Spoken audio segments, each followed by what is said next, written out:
Saturn SHIRO!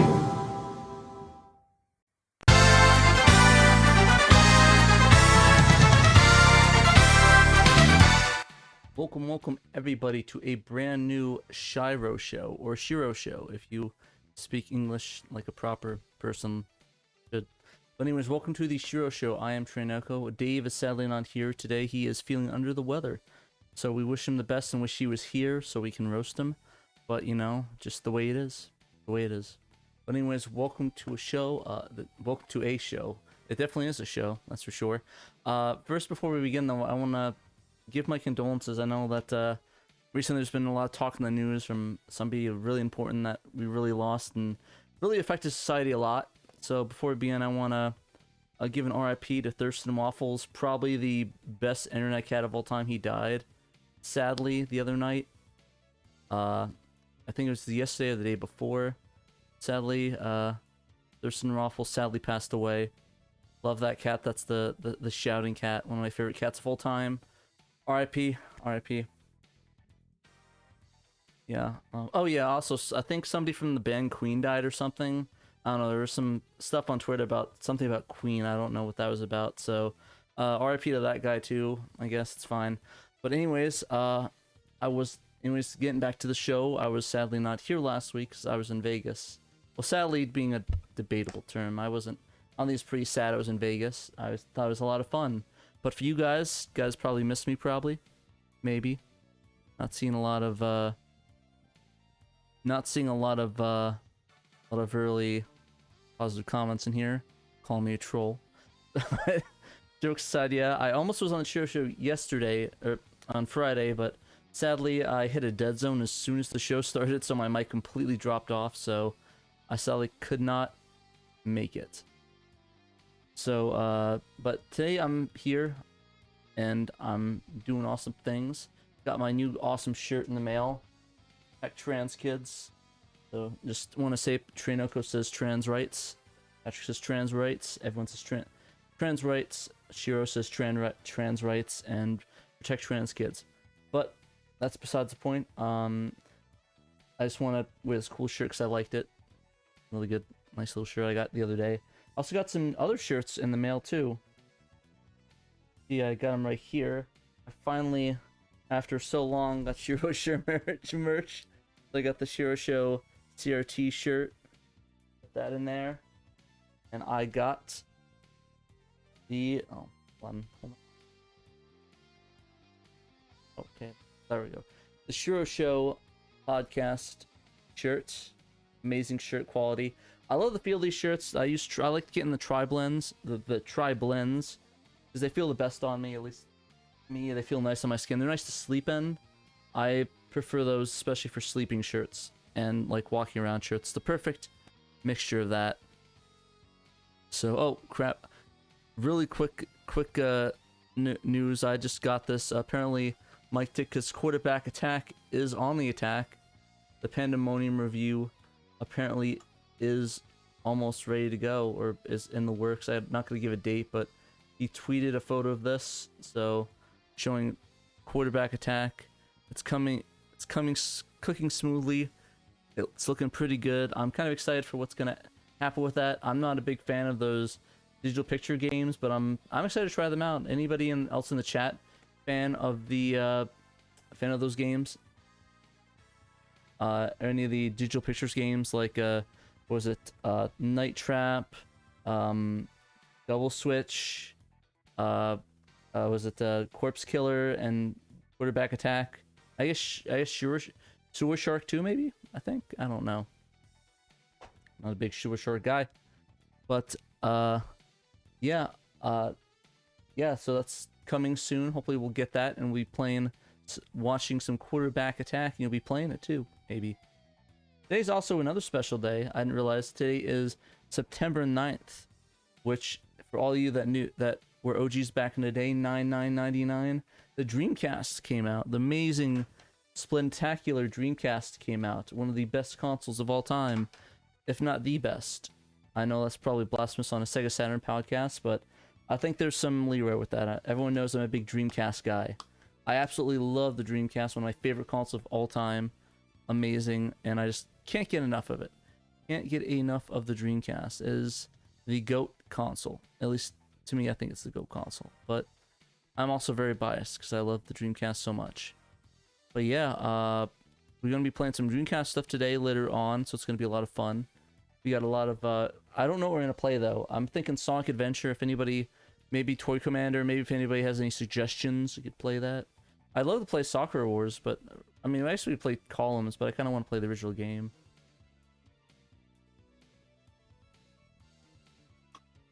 Advent Triathlon. That's funny. But yeah, like I said, I'm a huge Dreamcast fan. All this Dreamcast stuff, Dreamcast Annies, special editions. It's probably the Dreamcast to me is what the Saturn is to Dave. So big collecting and stuff like that, and absolutely love it.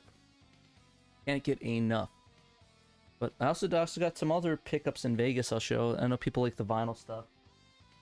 Vinyl, and I got. All right, so I'm gonna see if anybody can guess what album this is just by the art of it. Hopefully you'll be able to get the record. Anybody know what record this is? Show the back. Let's wait and see if anybody can see it in the chat. Oh crap, I think I gave it. No, it didn't. Let's give the Columbia number. But yeah, if anybody knows this record, probably one of my favorite records of all time. I'll let you people guess while I put away and show the other one. I got this one. Like I said, favorite record of all time. Amazing sounding record. But yeah, let me get the other one out. Oh man, I'll leave it out. People might not know why I got it, but ELO's Time, Electric Light Orchestra's Time. You know, I've been thinking, why'd you get this album? I'm a big ELO guy, but specifically, this has really good songs on it. It's got Prologue, Twilight, Yours Truly, 2095, Ticket to the Moon.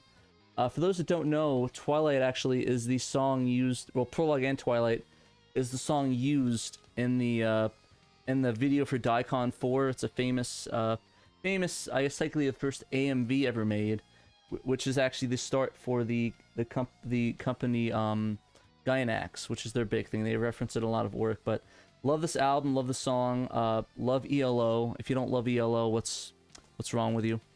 Go listen to ELO now.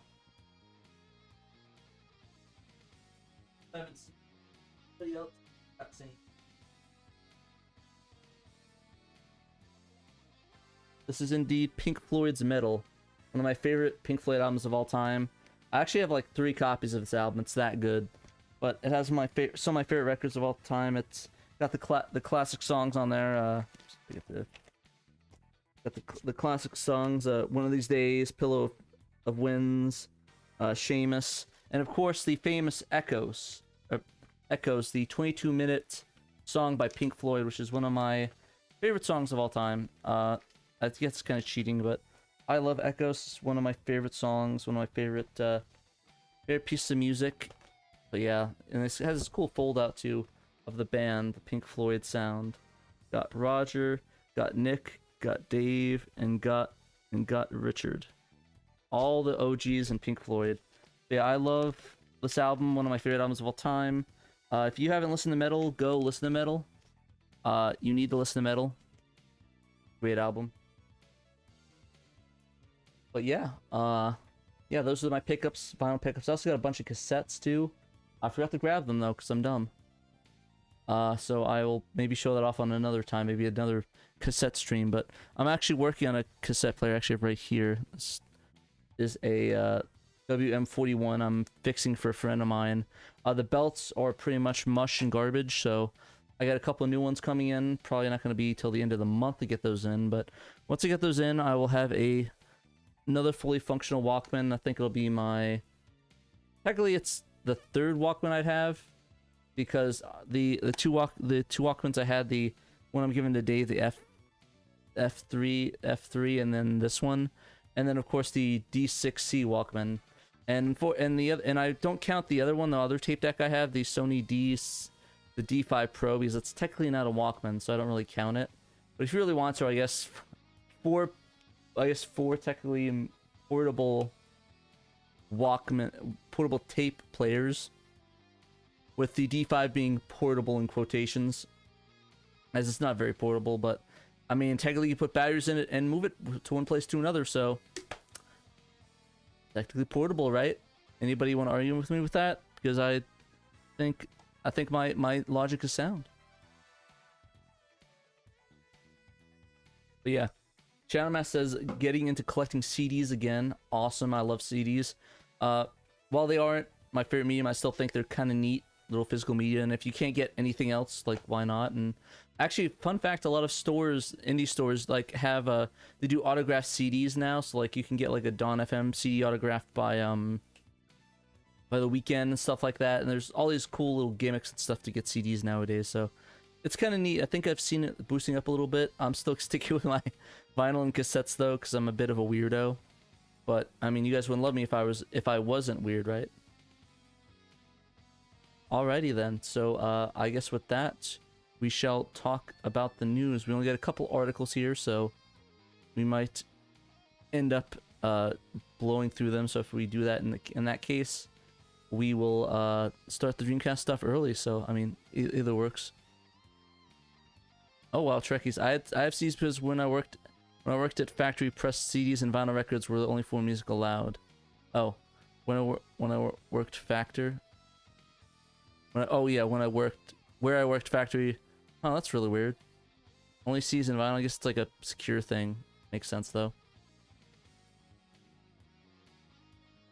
Yeah, I think Trekkies might be government secret agent. I don't know. We still need to figure that out. Oh, secure facility. Yeah, that makes sense. I kind of figured as much. Yeah, that's a lot of I'm still surprised they let you bring in vinyl records. You just have a giant ass record player on your bench and you just plug in headphones too. Kind of interesting. I can definitely see that. So but yeah, why don't oh, okay, interesting. Hopefully you had an office or space to do that, or unless you're just blasting music throughout the complex. It'd be kind of funny. Honestly, that'd be kind of funny. I'd laugh pretty hard. Can't record too easily. I mean, if you had a nice hot pen and a way to reverberate it, you probably could, but probably wouldn't be working. Ooh, nice.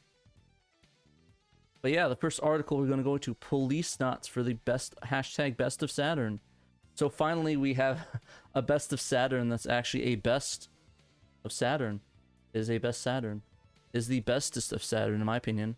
So before Metal Gear Solid, Hideo Kojima made Police Knots. So this is an interesting game. This is a visual novel. It's technically a spiritual successor to Sega CD's Snatcher, or I guess if you're in Japan, PC 98 and TurboGrafx Snatcher. TurboGrafx CD Snatcher. But in this game, you play as Detective Jonathan Ingram, who's grappling to solve a murder after being shoved into space for years and found, yeah, being recovered.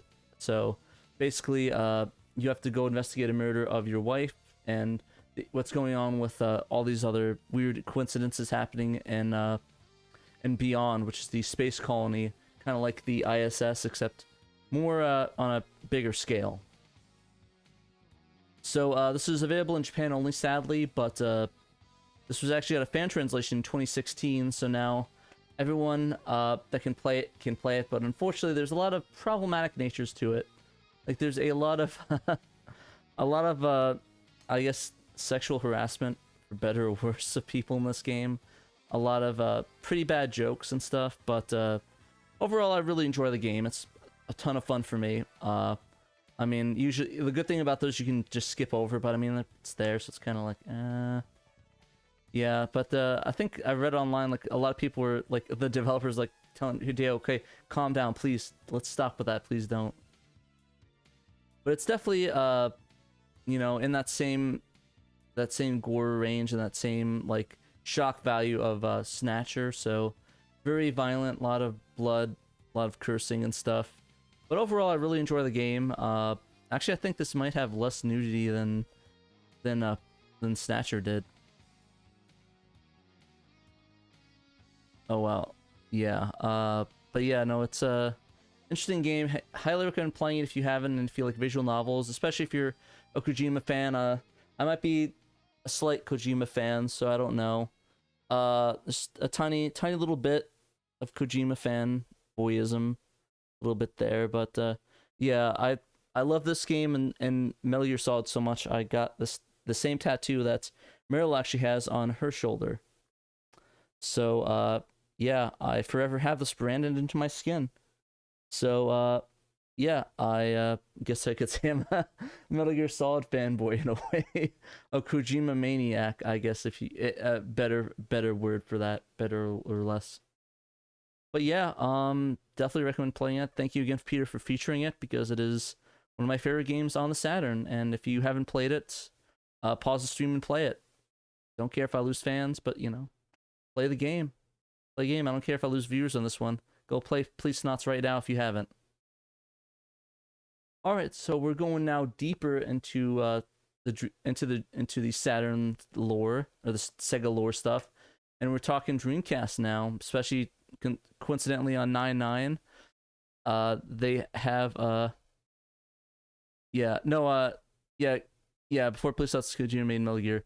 Yeah, he also I meant like more before Metal Gear Solid. It was specifically Metal Gear Solid. We said in the thing before Metal Gear Solid he made it. Metal Gear was before that, and they reference it in there. But yeah, love Police Knots. Play that version. But yeah, too bad. I'm teasing you back. I'm teasing you back. You're not getting me on this one. I will destroy you. But anyways, VM2, the next generation of micro SD VMUs, has an Indiegogo that has been launched for people to back. So for those of you not in the know, we previously made a video on Chris Diagolo's VM2, which is a concept he was working on, basically a VMU that's futuristic. So it has a micro SD adapter. It has internal storage. It has powered lithium-ion battery. It has a charging port to transfer saves. It has all the good stuff for the Dreamcast and much, much more. So for those who are not familiar with Chris, they previously worked on the Dreamcon, which is a expensive wireless controller for the Dreamcast. I know that certain fans we have in the community have two of them because they're very, very Dreamcast crazy. I am unfortunately not Dreamcast crazy as much as they are. Sorry. Wow. Sorry about that. Wow. I think this is the first time I sneezed on the cast. Wow. That was a new record. 2-year record of not sneezing. And now I'm going to sneeze on every other cast now. But yeah, worked on the expensive Dreamcast wireless controller. But yeah, the VMU2 project aims to fix really the shortcomings of the original Dreamcast VMU. And not only fix, but expand upon it. So, you know, new monochrome backlit, you know, you're going to fight with backlit LCDs, higher resolution, micro SD slot, internal storage, high capacity battery, so you don't have to change batteries every 5 seconds.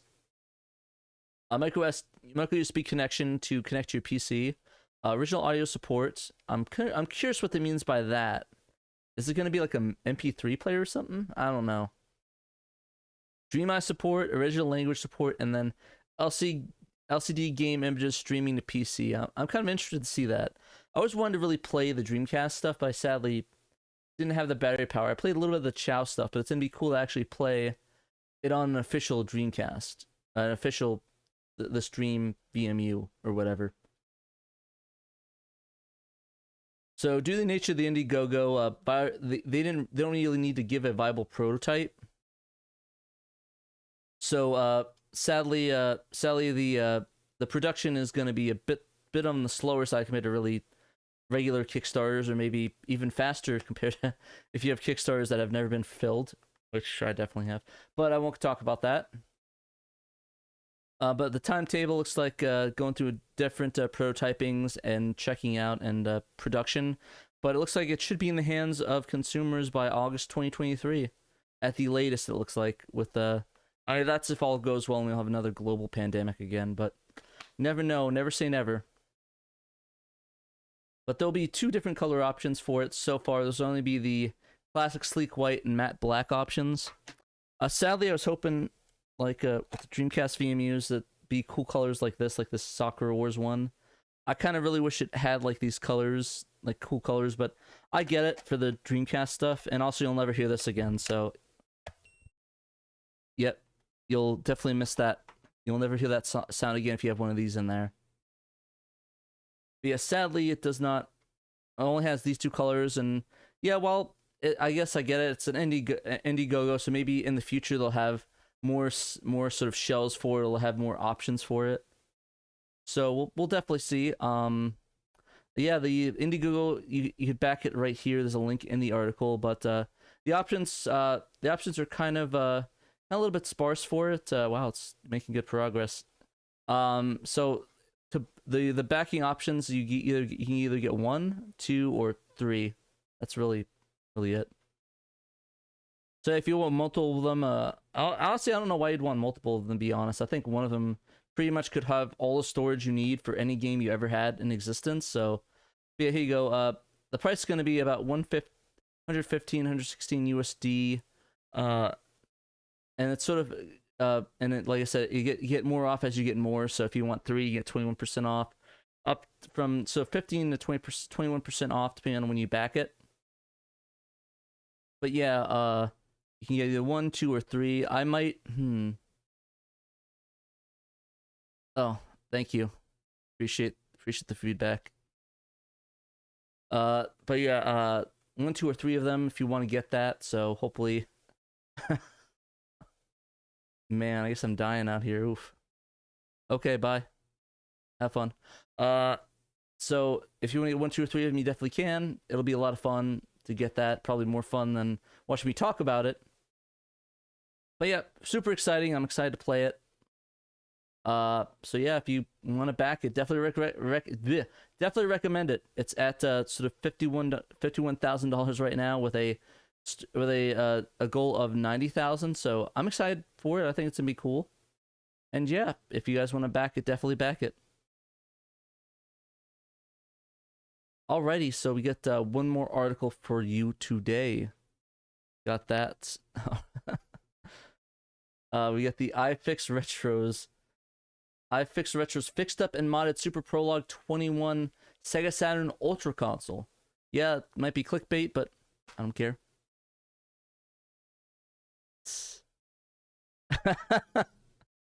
Oh man, I'm just gonna oh man, oops. Man, uh-oh. Oh, looks like it's getting deleted. Uh-oh. Uh-oh.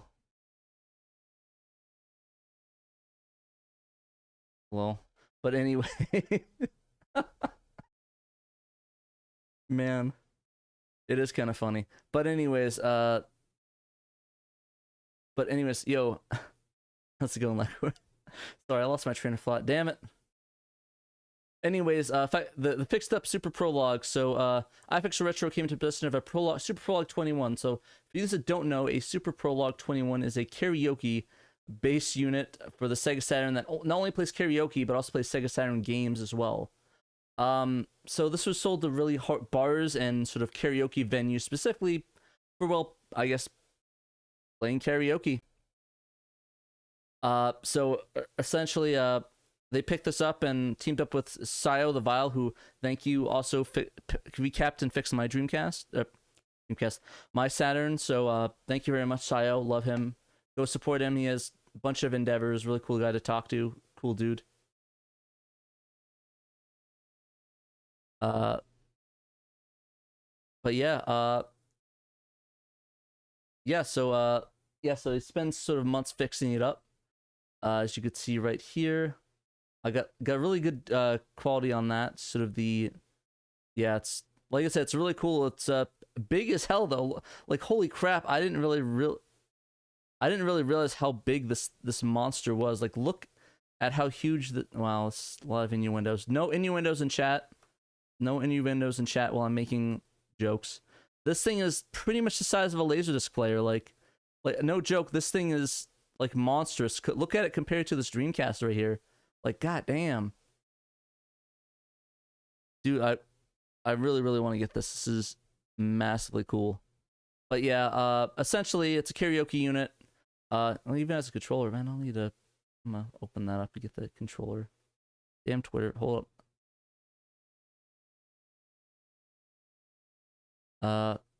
But yeah, really cool controller. Chat's going wild. Glad you guys are having a good time in chat. Usually people say suck, it's a good thing. Sorry, this is really funny. I don't get offended by that. Like, you guys can tell me I suck all day. I don't care. Like, I get it. Like, listen, I'm doing my show. I just think it's funny. I don't know what, man. You know, I let them win by bringing it up. Damn it. I suck at this. I suck at my job.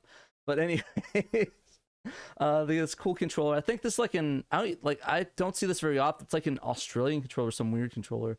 If anybody has one, a lead on that, I want that controller. That controller like looks sick as hell. So yeah, if you guys like have this controller, let me know. I want to buy one. I want to buy 2. I want to buy 5. Mr. Bones edition. Just glue. Oh man, just glue Mr. Bones into that. That would so piss off so many people. Just Mr. Bones in the chat. Mr. Bones in the chat. Mr. Bones and the prologue. I don't know when the chat. Damn, my train of thought. Need to get back to it. Just there we go. Back into it. All right. So, like I said, the coolest feature of the unit, like I said, is playing retail Sega Saturn games. But sadly, due to the nature of the device, iFix Retro had, no matter how he fixed it, the drive would not load games. Like, he replaced the laser, doing all this, recapped the assembly, everything, nothing worked. So they decided to just end up completely just scrapping that idea and just getting a straight up putting a Fenrir in there. And while, you know, people might say it's I see a lot of comments like, oh, that's sacrilege to do that. It's like, I mean, if it's broken, guys, I mean, it's like, why would you not do that? Like, why would you not want to, you know, get it working? So yeah, if it's between, like, because I mean, he even tried to get the C thing to work, so it's between not working and working. I think I'd pick working, even if it has to use some workarounds. But I mean, they also did cheat a little bit because they used a SCSI to SD or SCSI to SD card adapter for the drive, which I'll talk about. So essentially, in the Super Prologues, it has a hard drive inside of it where if it's not detected, it's like an OS. If it's not detected, it will not play any karaoke or Saturn games. It will not boot at all. So, and to really use it, you need really to really get it to use the full ability, you need to have an unlocked OS, because the way that it works is that it came as a locked unit where you buy credits from Sega, or you get a unlocked unit that's fully unlocked. And the unlocked units, surprise, surprise, are more rare because they were more expensive back in the day. So if you want one, good luck finding one. I think you can actually, I think you might be able just to write it to the hard drive now, so it might not be an issue anymore. But honestly, the Prologue 21 is so obscure that I don't think anybody in SHIRO even has one. Like, I don't know anybody. Like, I don't even think Kay has one, but I'll ask him about that. He might have one. If anybody has one, let me know. I do want to, because I do want one. Like, I really, really want a Super Prologue. If I can make that my main Saturn, I know it sounds really stupid, but I kind of do. I want it to legit be my main Saturn. I haven't checked yet. If anybody could check for me, that'd be great. I was gonna scour Yahoo Auctions, but yeah, like I said, he fixed it. Like, I guess the drive worked originally, but it like I said, the drive was super loud and it was just like not really running well. So I guess to fix that, he did that, and yeah, see, got it all running. Got this cool little thing, got like karaoke and stuff. Able to switch the songs, put the numbers in. But yeah, honestly, I think it's really cool. We should who's down for some karaoke? I'm gonna get one. We'll do some SHIRO karaoke. Shiryo-oki. I'd be down for that. But yeah, and the final coup d'etat on that was that they did a full recap, about 300 caps on this monster machine, and got it all set and running. So yeah, now they have a Super Prologue for either playing Sega Saturn games or busting out some karaoke sets with friends. So, you know, works out pretty well, if you don't mind me asking. But yeah, it's really cool. So yeah, if you'd like to really try your hands at fixing one, the cool thing is that they both put up pictures and diagrams of it. So if you need to go through and see what needs to recap, what you need to do, they have full pictures, a full gallery on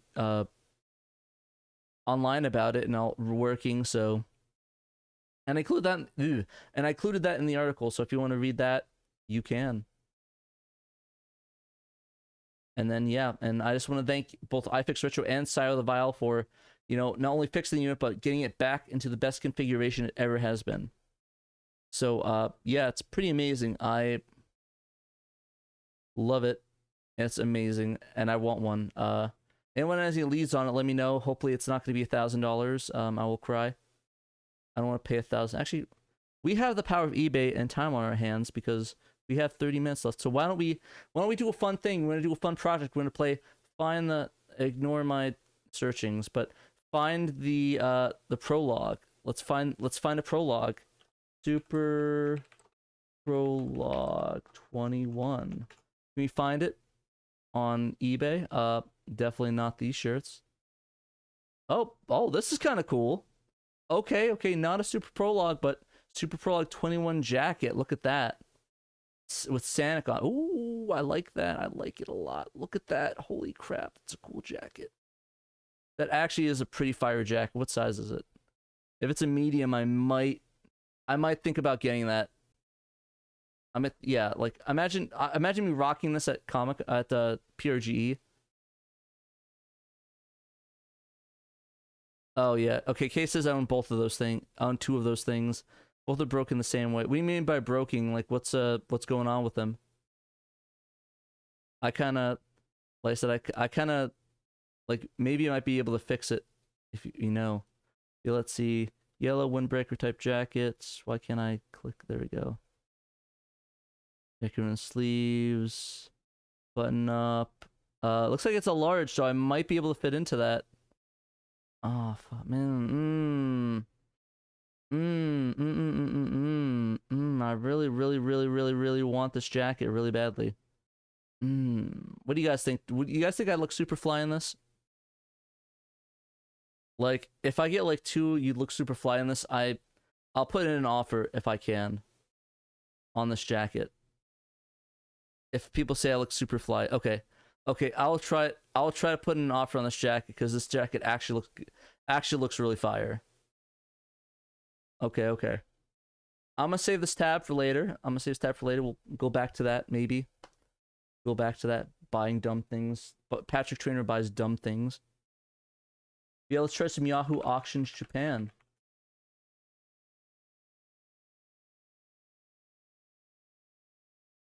Alrighty, let's Yahoo Auctions Japan. Let's check it out. Buy E. Let's see if we get some Super Prologue. I'm gonna go Super Prologue 21. I'm gonna see if I can get the Japanese name of it so that way we can get an accurate search for it.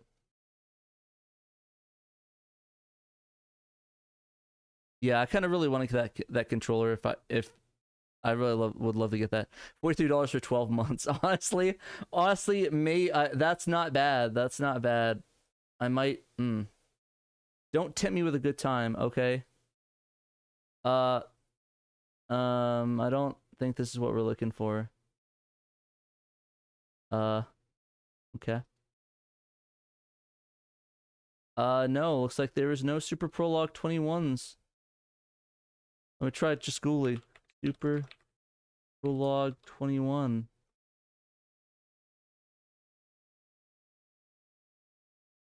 Already, no Super Prologue 21s, no Super Prologues. Big sad.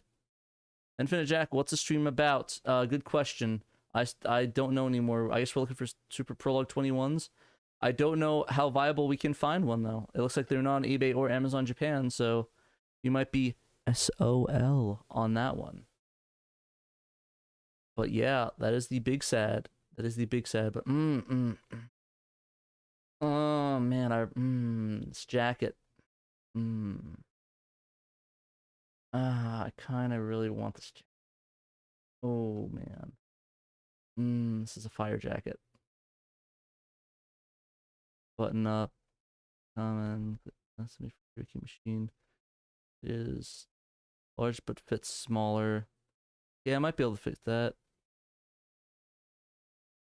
But yeah, Amazon Japan. Sorry. Oh man, please. Okay, don't buy this. I want it. I want to wear this, please. Let me have this one if you have any chance to buy it, please. Oh man. If anybody buys it underneath me, I don't care, but like, ooh, that is a cool ass jacket though. Oh man. Yeah, the buying the weird stuff, the buy online segment. I don't know. Hmm.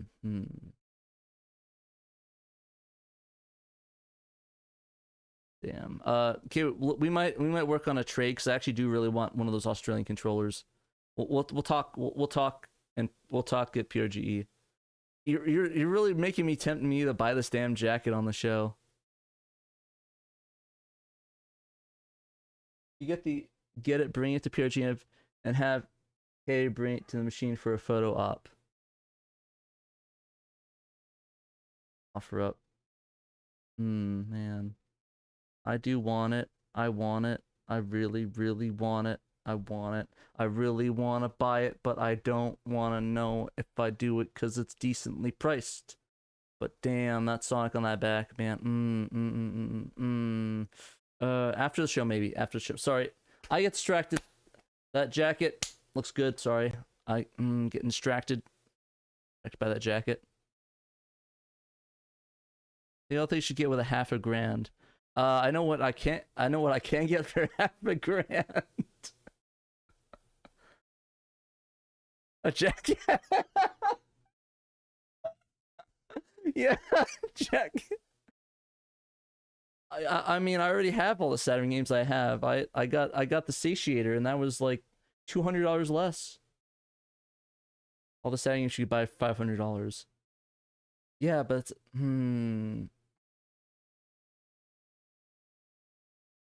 yeah.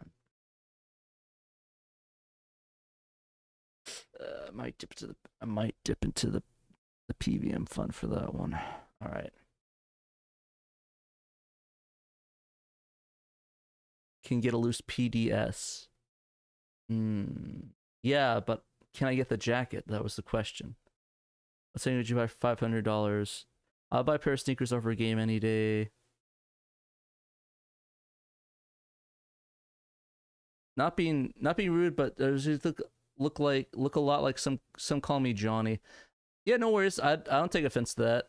Let me see what he looks like. If he looks ugly, I'll probably ban you. But no, I'm just joking. No, he's a pretty cool dude. Yeah, I guess. I don't know. Let's see if I can put in the screen. He kind of has more of a. Kind of has no offense to Johnny, of course. Has more of a rounded face. Oh yeah, probably can't see that. Kind of has more of like a rounded face than I do a bit. Yeah, definitely a little more rounded face. I kind of see in the nose a bit. A little bit. I mean, he's probably a cool dude. Yeah. I mean, we do have this similar body type too, I guess. He's probably a bit taller than me. I'm short as fuck. Short as hell. My bad. Oops. RIP that rating. But yeah, yeah. What are we getting? We get from her back. We're going to list the jacket's going for. Well, I think it's in the eye singlet. Yeah, I think so too. There's definitely some resemblance there, but I definitely, yeah, like I said, all bearded men look alike to non-bearded men. That's a good one. Yo, Pack, you talk about the knights. Oh yeah, I forgot about that. I was gonna bring that up too. I am the big dumb. I'm sorry about that, guys. Let me go pull that up right now. So basically, I almost forgot about that. Help the broski Danthrax helped me out on that one. Alrighty, let's So basically, this is kind of cool. I got tagged in this by somebody on Twitter. I mean, yeah, yeah, we got tagged in this on Twitter. So this is a Lego Ideas review. This is a Nights into Dreams playset. So basically, looking for 10,000 supporters, and if they do, it'll be actually considered for commercialization for Lego. So right here, it's the Lego's idea site. It's a really cool playset. I really like the concept of it. Honestly, yeah, this is really cool. We got Knights Real, I think is what his name is. Sorry, Knights fans, I'm bad at names. But yeah, so far it has 487 supporters and has about a year left to go. So, not saying that you should make a priority to support this, but you should probably support this. I need to make an account to do that, so I'll do that.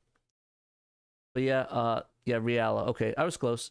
So they basically had to create Knights Reala, Nightopian, and Seeds Tower from the Saturn title Nights in the Dreams. Basically, They really just want to. Oh wow, that's cool. About the composition, 2016 pieces. Not too bad. Not too bad. Joints and stuff, buildings. But yeah, if you guys really want to see this, it's a really cool project. I would recommend supporting it on Twitter, on Lego Ideas website. But it also was posted on Twitter. We shared it out on our Twitter, so if you guys want to try that out, definitely recommend backing that because it's honestly really cool. Like who would not want whatever that thing is? Like I do. Or like the Knight's Tower, or like look how cool it's like a polygonal actual polygonal model. That's really cool. At least I think it's cool. Oh, it's a Nighttopian. Sorry about that. I've been played a ton of that. I'll also yeah, so definitely if you want to check that out, definitely recommend that. You get a Nighttopian. Who doesn't want a Nighttopian of their very own? So yeah, go get this and back it and get a Nighttopian because Nighttopians are important. They're important, guys. But yeah, let's see what other news we got. Oh yeah, also the shouts out for the Stellar Assault. So like we're saying that they're still looking for people for Stellar Assault double XS. I'm trying my best not to say SS. It's double S. So Stellar Assault double S, Stellar Assault double S. There we go. If you want to voice in that, I would definitely suggest auditioning. You can go on Discord, Contra Lacquerware. They have a whole Discord section. Yeah, so I would definitely recommend backing that if you can, because they're backing that the Knights and backing them and auditioning for Stellar Assault because you could be the next big voice actor. You could be the next Matt Mercer or Kira Buckland or Casey Mangelo or other cool actors that were sort of fans that turned into professional voice actors. So that could be you. And how cool would that be? Like having you kick off the audition with some fan translations, but also working with some amazing people as well and having your the link didn't pop up. Send me the link on Twitter and I'll put it in the chat. Yeah, or I think Shadow Mask can do it. Or I could just do this magic button. Congratulations, Blackboy, you're a moderator. You can now post links. Congratulations. But yeah, definitely he'll post the audition links in there. So you could do that. But yeah, I just one more question before we go up. How are you getting on with your satiator? There's been some cool updates. I got new box art now too. Honestly, I haven't really updated much, to be honest. I did a couple updates. I haven't updated in probably over a year and a half or so. So it's been pretty good. I really enjoy it. It's doing everything I want. There hasn't been really much trouble with it. So definitely one of my favorite devices that I have so far for the Saturn. Favorite accessories. I recommend checking it out if you really can't afford it or don't, have the money for it. I would recommend maybe getting a Fenrir. A little bit extra work, but I think it's worth it. What's up, Pat? You okay? We were just talking about the Super Prologue and the fun stuff with that. I just got in and noticed you're talking about getting one of those and one of the Australian controllers. Yeah, I'd be down. I was looking online for that. It seems pretty cool, but like I said, you said you had some issues with yours though. The Prologue. Mm-hmm. Yeah, both the ones that I bought end up having like the LED display saying just load. And Sayo actually was talking with me about getting it fixed.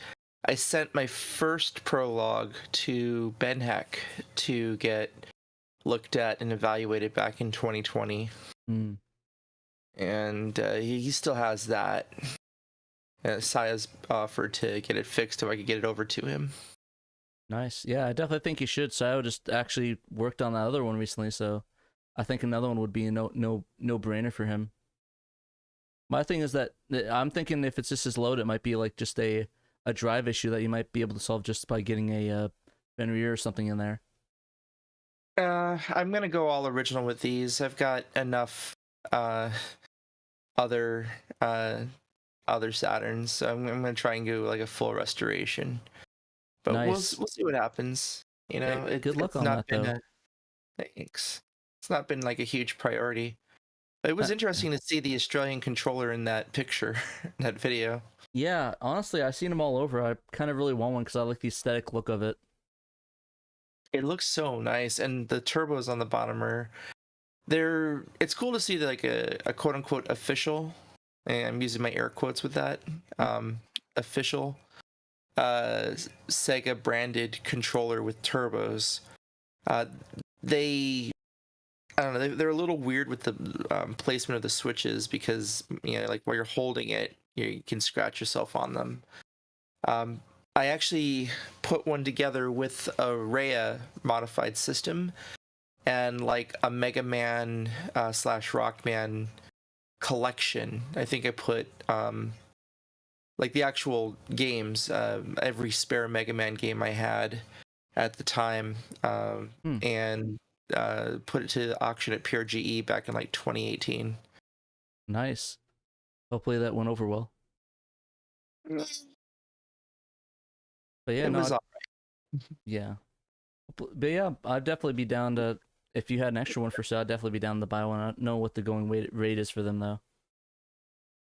not sure. It was a random find, and the person that was selling them had 5 of them, and I was like, "Yep, mine. I'll just take them all."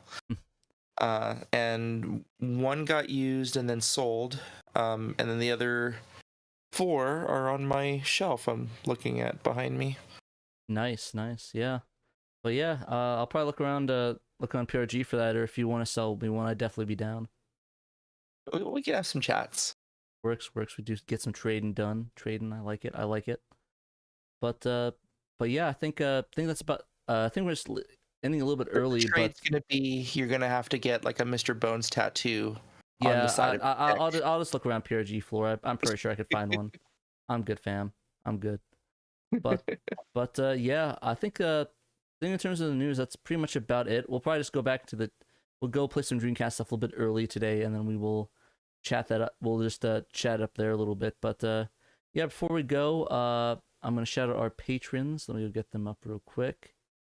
So we got Murder of Crows, of course, here in the chat.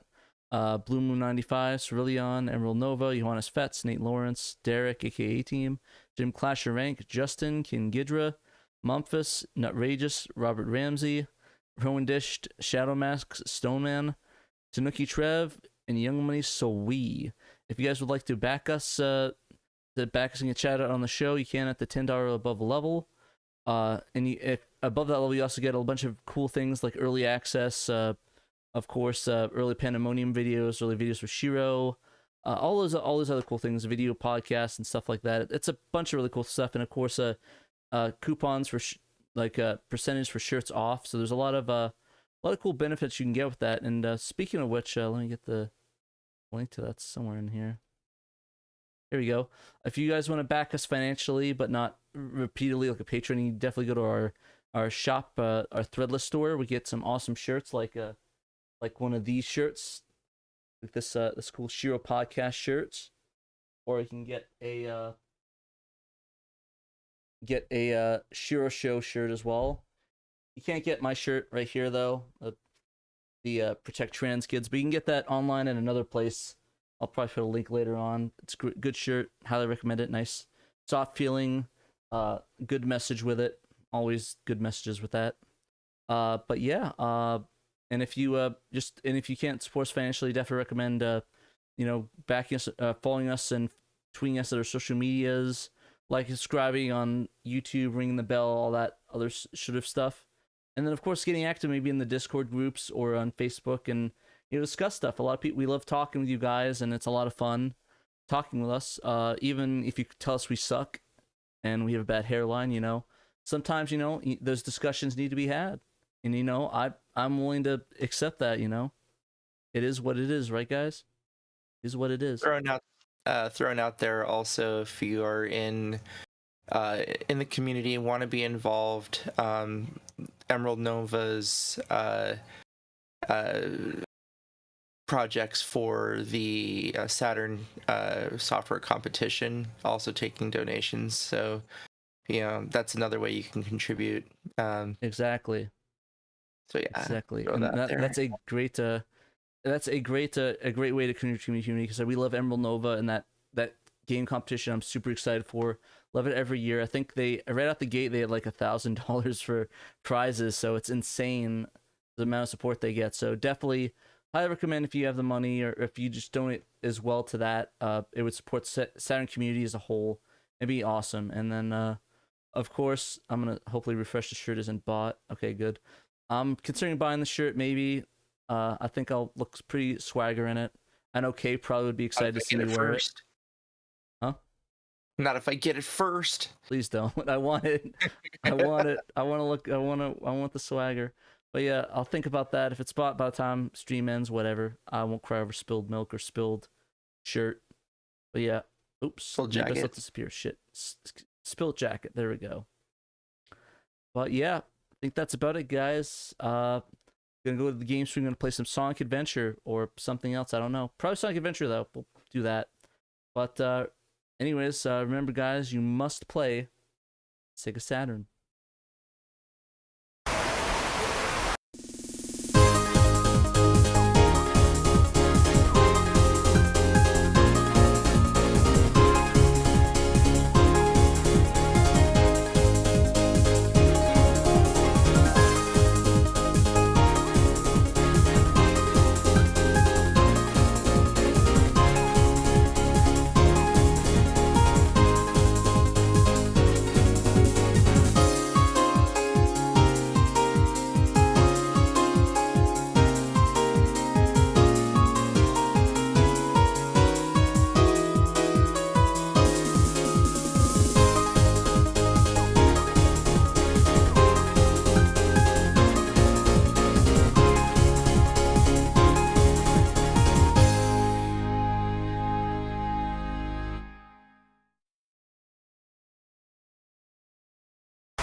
I mean, that's a fair statement. Fair statement. And I'm glad we didn't catch that out of context. Welcome to the gameplay portion of the stream. Hopefully the chat is there, because the chat sometimes likes to work and sometimes doesn't. So looks like right now it has decided not to. So I guess we don't have a chat right now. That kind of sucks. But what are we gonna do? What are we going to do? Increase my size up. Looking a bit small on the small side. And looking a bit big on the big side now. And yeah, welcome to the $500 for that jacket. Crazy. yeah.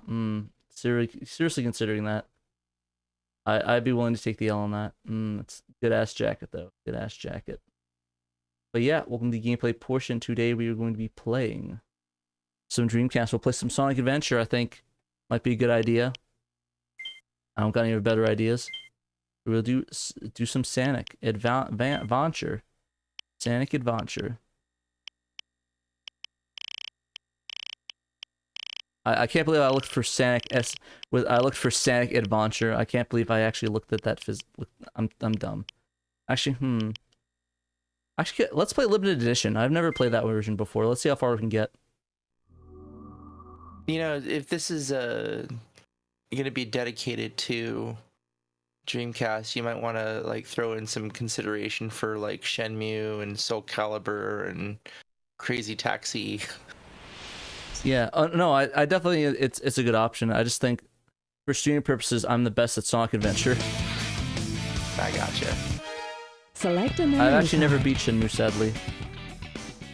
Jet Set Radio, Jet Grind Radio. Oh yeah, that one's really good. I like that. I played it at a con. A lot of people liked it, actually. My ears. Okay, I guess we'll do memory card 1 on my second controller. Select a file. Oh, okay. Alrighty, let's start fresh. We'll erase some files. Is there any on this one? Okay, this one's empty. Okay. We will do from the beginning. Let's get him. We'll see how far we can get limited edition. I forgot how long this goes until it stops. Or if it actually is the full game, I don't know. Oh, it's so jank. Cool. I'm down. Brew some chos, Patrick. I mean, I guess you mean chows? Maybe he means something else, I don't know.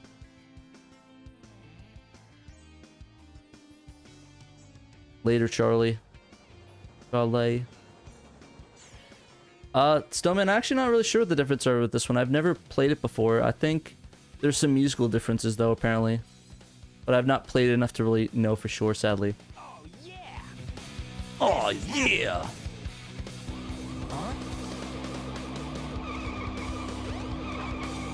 Doesn't happen, do. I will never give up the fight. As long as my voice does things and I sing the song. It doesn't matter if this game is really good. Hey, the good part is I'm actually good at this game, this version of Sonic, compared to the other Sonics that I play, but to be fair, I think this is probably one of the easiest Sonics. So I don't know if that says that I'm really good at this game or I'm really bad in general, but it doesn't matter. It's all good in the hood. Lock on target, man. Ready? Fire! You kind of came up on the 3D platformery kind of stuff, right? Yeah, pretty much. This actually was one of my first Oh no! Our actual consoles next to the N64. Yeah, like I could never really get... I couldn't do these very well. That's one thing I remember. And to this day, I have a disdain for Mario 64 as a result. Yeah, I really like Mario 64 personally, but I definitely get that. To be fair, though, the camera in that game is pretty jank, so I don't blame you. I think my biggest problem has always been that it didn't feel like a Super Mario game. It felt like a different game and needed to be its own franchise starring the same characters. I mean, technically, if you think about it, it technically was a Yoshi game at one point. Right, yeah, that's a good point. So I guess if you look at it that way, it definitely makes sense. But yeah, it definitely, I definitely know what you mean though. Like, if you played like the original Sonic, Mario games, it definitely has a different vibe to it and definitely different feel. Honestly, the world kind of feels kind of empty in a way if you think about it. Yeah, it does. That's a really good observation. But for me, like the big change was that Mario, Where you going? when he was in, the Mushroom Kingdom or whatever, he started off short, took some shrooms and grew. Yeah, I mean got that's what big or happens to the whatever. best of us. We take shrooms and then, grow. right, you grab some flour and you could throw fireballs. Exactly. It got hit and then he lost his powers. Mario 64, he starts off with like a pie, set of life. He gets hit, he loses a slice of pie. Yeah, no, I definitely get that. It definitely changed the dynamic of it, and I think for that sort of game, I think it might have been necessary in a way. Like, if that makes any sense, like maybe the 3D, but yeah, like I just think that to me, like compared to the other ones, like, and I think they got better with the newer 3D ones, but like the older Mario games just feels like an empty ass world. But like games like Sonic Adventure, I think they got a little bit better with more like they made it a little bit more fleshed out and had people around it. But like it still didn't feel like I don't know. I just think they did a better job of this game compared to Sonic to Mario, Super Mario. But that's just my opinion. I'm pretty biased. You can't deny the groundbreaking work that Nintendo did, and all the development teams did with, Mario 64. Oh, absolutely not, no. You can see a lot of that influence here, with Sonic Adventure. This is like one of my favorite visuals. So I feel like it translated to 3D pretty well. Like Sonic translated a little bit better for me than Mario did, even though Mario's like technically the superior platformer. This is, oh god, I love this section right here. Yeah, I absolutely love Sonic. Like this actually is probably my favorite track in the entire game, music-wise. Like I think the drumming is just phenomenal. I think Sega did have the benefit of hindsight, especially after the Saturn. I just think that overall this game, to me, is probably one of my favorite 3D platformers of all time, and even better than Sonic Adventure 2. I know a lot of people are like, oh, what about Sonic Adventure 2? It's like, you know what? I'm just, it's a bit busy. This is it. This is what it's all about. Yeah, exactly. Like fluidity of the water, the movement of the bridge, the changing of the camera angles, just perfectly done. The destruction exactly, by the whale blue chasing whale. around. It's pretty You know, amazing. like, if you could make a game of almost just that, I would probably be sold. Like full on $60. Just running away from whales. Running away from whales, or just that kind of effect, you know, like the smooth transitions while you're doing these tracks. Like, I know it's platforming, but it feels just like you were saying, more like a race. Like there's an element of speed to it that only Sonic can bring, and just how well done this particular stage is. Yeah, it's just like they nailed everything out the gate. Like, I think they learned about so many mistakes from just all these other games. It just and just for like the next 20 years. Wait, what? Like, how do you go from this good to, you know, some of the Sonic games that we've gotten in the last like 15 or 20 years? You know, I'm actually not sure. Like, I think just, you know, I think they tried to do so much with it and it just didn't translate over as well. Like, I know people are hyped for Frontiers, but I'm honestly not really that hyped for it. It doesn't look that great, but I mean, I'll give it a shot. If it's good, it's good. But I think, to me, from when I saw, it's kind of like meh, I guess. But maybe I don't know. I stare here. I'm watching you play. I'm not even the one playing, and I'm like just again taken back to those early commercials and like the first time. I never actually owned a Dreamcast until I was much older. My sister got the Dreamcast. I had gotten all the game systems beforehand, so my sister got the Dreamcast. It was her Dreamcast, and I monopolized the daylights out of it whenever I could. As you should, yeah. I was just really lucky as I was the only child for quite a number of years, so this was my... It was my console myself. It's only when my sister and brother came along I had to start sharing stuff, but it's really good. I always had this in my room. Like, I actually had two... I brought my... So I would go to my grandparents after school. I'd bring my N64 there, and have my Dreamcast at my house, so I'd always be able to play my... to play my Dreamcast all the time versus just on the weekdays for my grandparents in a short amount of time. And honestly, I love the Dreamcast. It's one of my favorite consoles of all time. I don't have that much love for the Dreamcast. I can appreciate it, but there's a lot of stuff that was just missing for me. And in the end, like, I think I'm one of those filthy pirates from back in the day, like one of the scene kids who was grabbing everything I could and downloading it over dial-up speeds and trying things out. I think my favorite game on the Dreamcast was probably Gauntlet Legends, which was available on a bunch of other systems, so it's not like, you know... Wasn't that also on a GameCube? Gauntlet Legends? Yeah. Or was that another Gauntlet game? It was on N64, and then like a version of it came out on the Xbox, like the Dark Legacy version. Yeah, because I remember I played the Gauntlet game on a Dreamcast, on a GameCube, and it was really good. I really enjoyed it. I'm gonna respond to one of the comments here in the YouTube commentary chat. Sasquatch in time.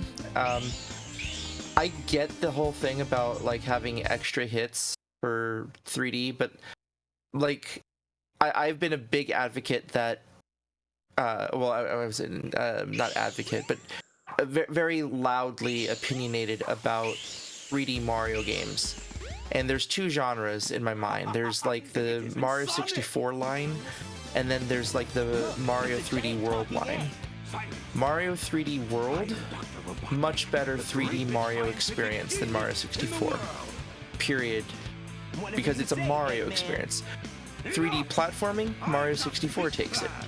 Right? And same, well, honestly, I'd probably say like, what was the next one that came out? Into Galaxy, Mario Galaxy? Probably takes that one. But they're like two separate families. One is more traditional Mario game, and the other is like the innovative 3D platformers. I hate Mario 3D platformers. They suck to me. They're just awful. But it's because I'm a Mario traditionalist. And I know I'm very much in the minority because there's a lot of people who grew up on like 3D Mario. Yeah. Honestly, I really enjoyed. I actually really do enjoy Super Mario Sunshine, but that game is just really hard sometimes, especially a lot of the platforming on the. Oh, you lost your jet pack, your wash pack. Okay, cool. Or you lost your flood. You need to do it without it. Honestly, I am garbage at those platformers. I don't know why, but I just cannot like do those competently. But honestly, I really love Sunshine though. Like I think it's probably the one of the games that actually fixed a lot of the mistakes that I did not like with Mario 64, which is the world felt incredibly empty. Like it felt barren of life. It felt like, you know, it was Mario and this one thing. But that game, like Sunshine, actually felt like an alive world. It felt like, you know, people lived there. It wasn't like just an empty area, which I liked a lot. Did you I didn't get very far into Sunshine. Like I liked the concept of it, but I don't know, man.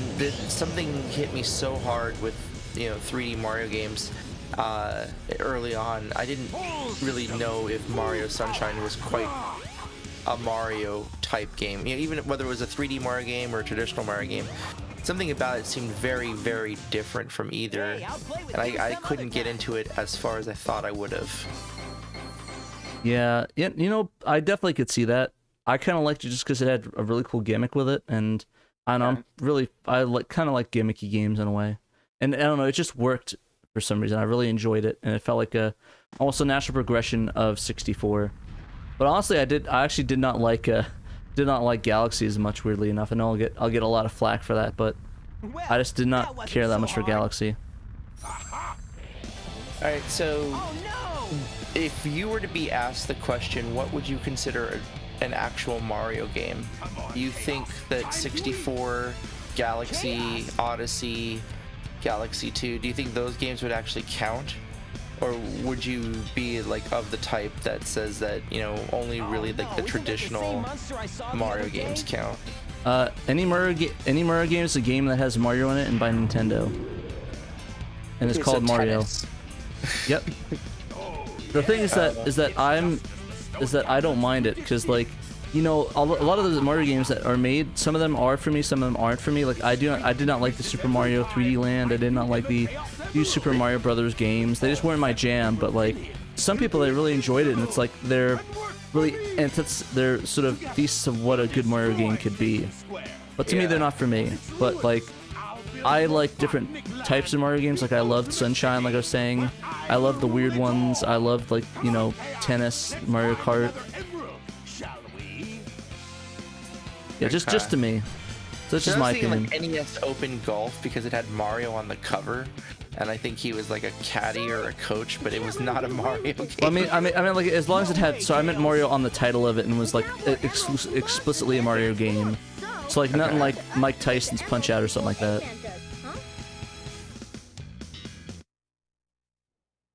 Yeah, that's a good point, because he was the referee in the Punch Out games.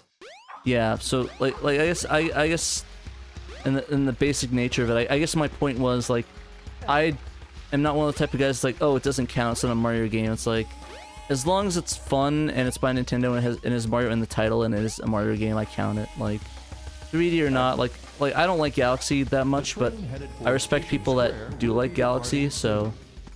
Sure, I mean, like, I can say, you know, people who like certain games like what you like. There's nothing wrong with that. I'm just, when it comes to, okay, so similarly, like Sonic games, right? Sonic 1, 2, 3, Sonic and Knuckles, I think Sonic Adventure, even though, you know, like, it does take the genre into a whole different kind of area, there's enough of the mainline Sonic speed and exploration of a level, even though you're still, like, as you're showing right now, running around collecting a piece and moving it somewhere else, you still have these elements of, you know, powering up your spins and going through loops, and it felt like, you know, Adventure was a proper transition, or as close to a proper transition I could see, of a Sonic game from the 2D world into a 3D. whereas Mario 64 felt like just a completely different game that had a Mario colored paint job on it. No, I definitely get that, and I'd probably chalk that just to a different type of game, really. Yeah.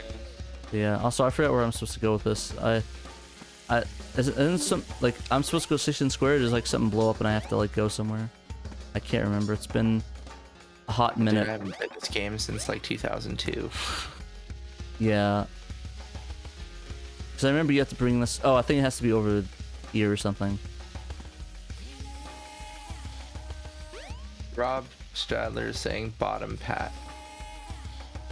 I think. Not.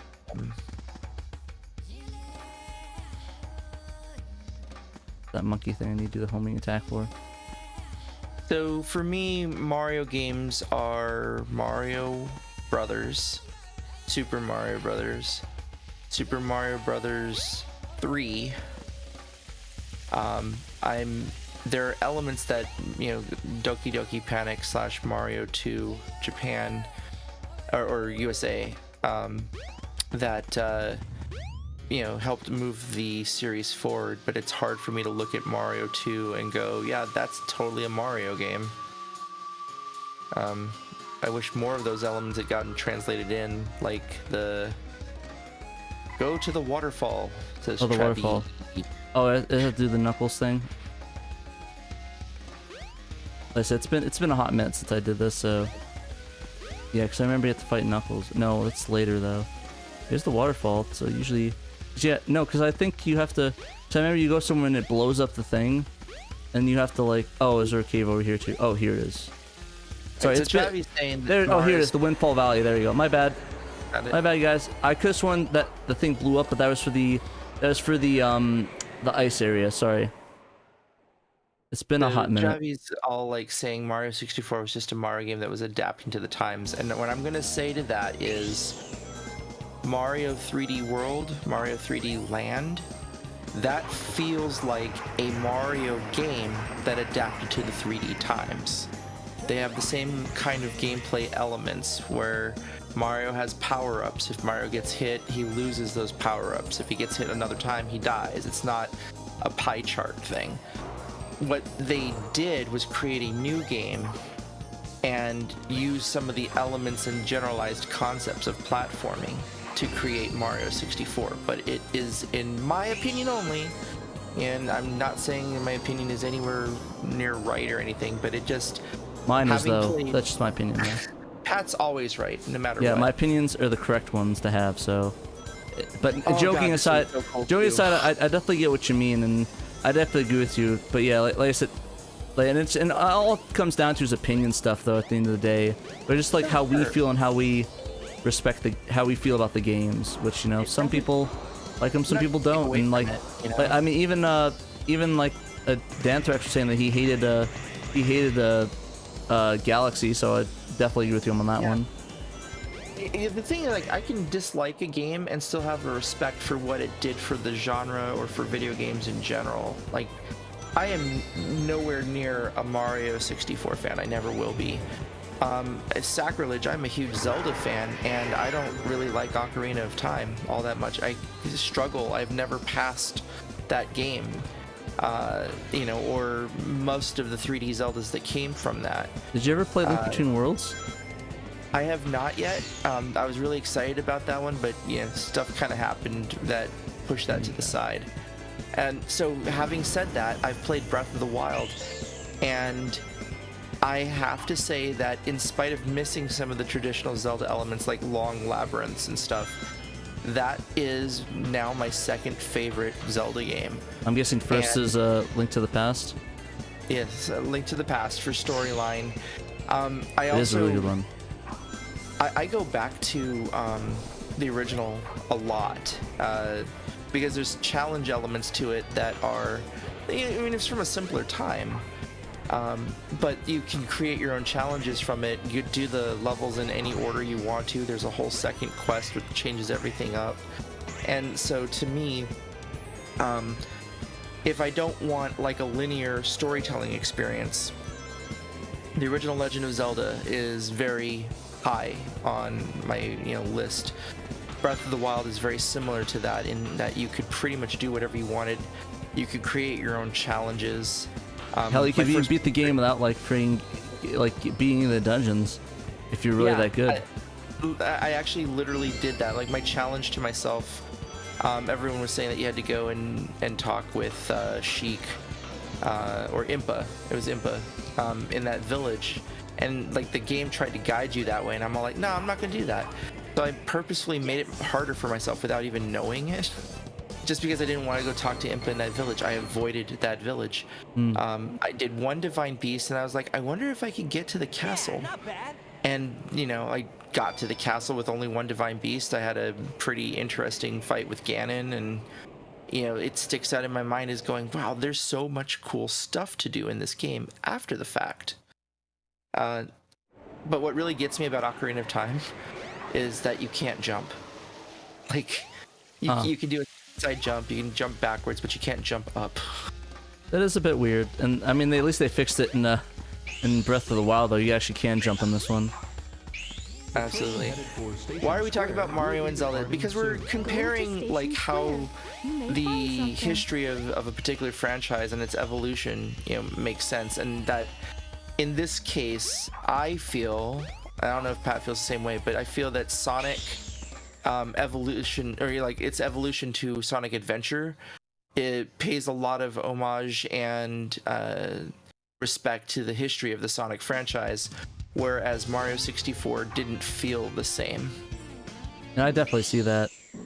Like I feel like Sonic felt more natural 3D, but it is kind of funny though, thinking about how Sonic, in my opinion, like it only really had the first couple of games that really got that down, while Mario, the first games didn't, but the rest of them did, if that makes any sense. I think the wrist thing is... Yeah, I really need to like suck it up and finish playing Ocarina of Time. The other problem with it, anyone else who is a Zelda fan may or may not have the same problem. Ocarina of Time is supposed to be the imprisoning war story, the backstory to A Link to the Past. And I know that the US translation's, not the greatest for A Link to the Past. Most US translations aren't. But they got the imprisoning war wrong so hard in Ocarina of Time that they ended up having to create like a split timeline, because if the storyline from A Link to the Past was followed, then the entire episode that you play in the Ocarina of Time game, like the entire storyline, is negated and can't be told because it's all prevented, and therefore it's not the story of the imprisoning war. So yeah, yes, the Deco Tree thing, Danthrax is totally on it. It's amazing. There's a lot of visual elements. Like Zelda 3D still felt Zelda-y, and Mario 3D, at least early attempts, didn't, for me. But I couldn't get past the fact that like here's Link jump, like in a 3D world, and Mario could jump, and like Link couldn't.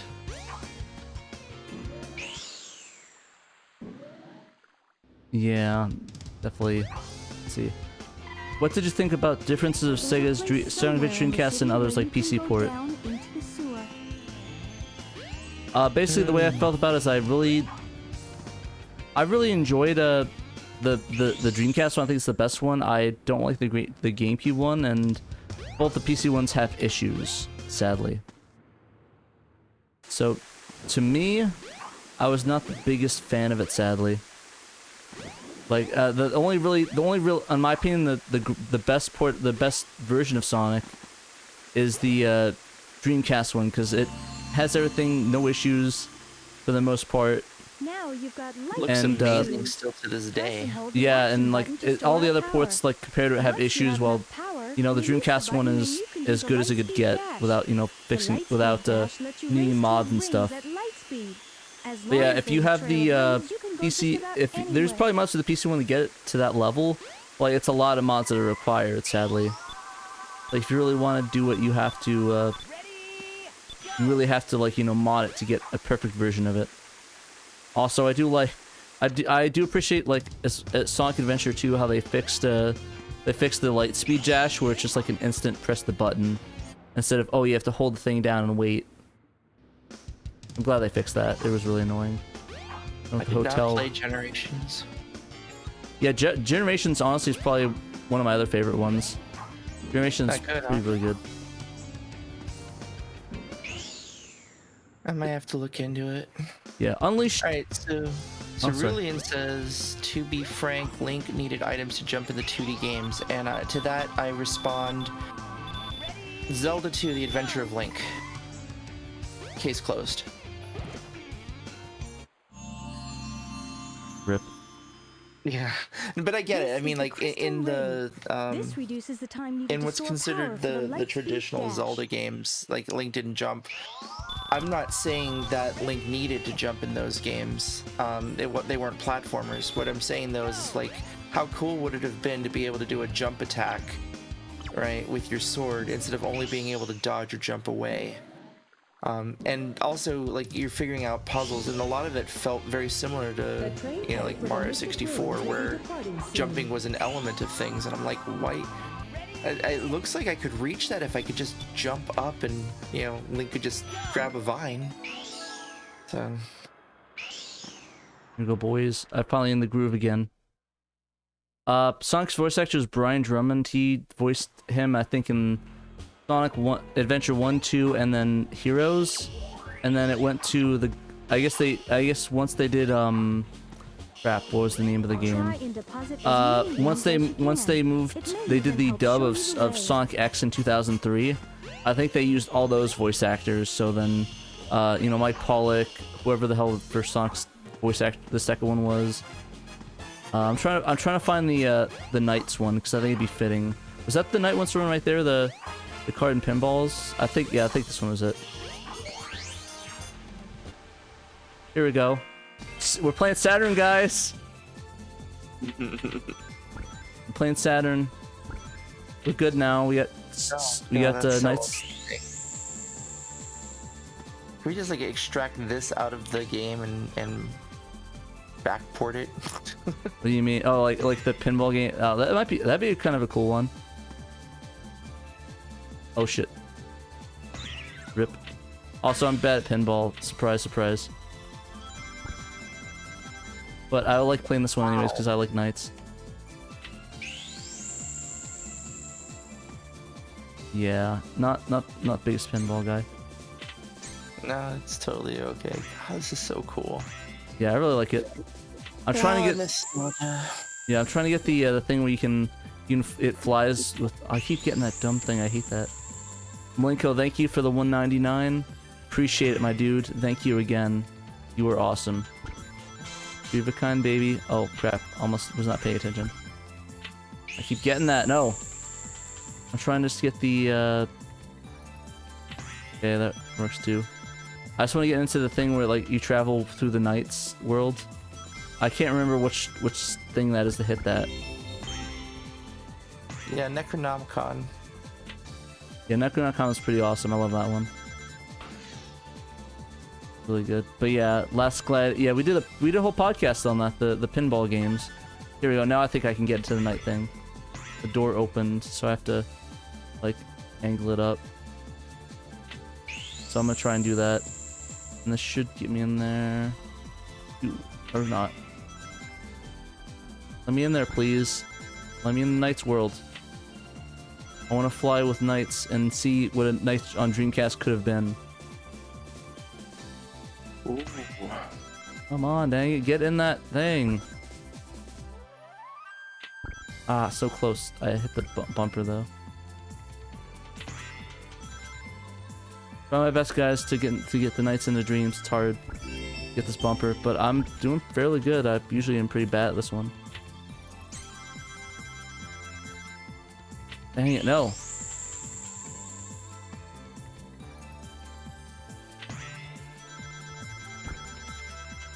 Trying to see how much of a delay there is between the Discord versus the YouTube stream. Oh, nice, we got it. We're not in the Knights thing, but we're in the Rhea world, the Reala world. Nice. I actually don't think I've been here before. No, I've been here before. It's been years though. I'm gonna try to get. I want to get into the Knights thing where we're flying the Knights world. It's really cool, but I don't think I've ever like gotten to this board before. I remembered it, but also it's been years.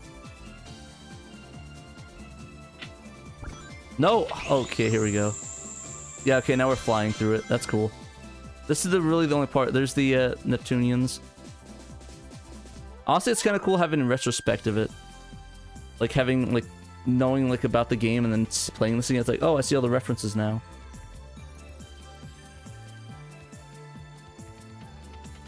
So yeah, honestly, I played this before I knew what Knights were, and it's really cool to actually play this and experience it.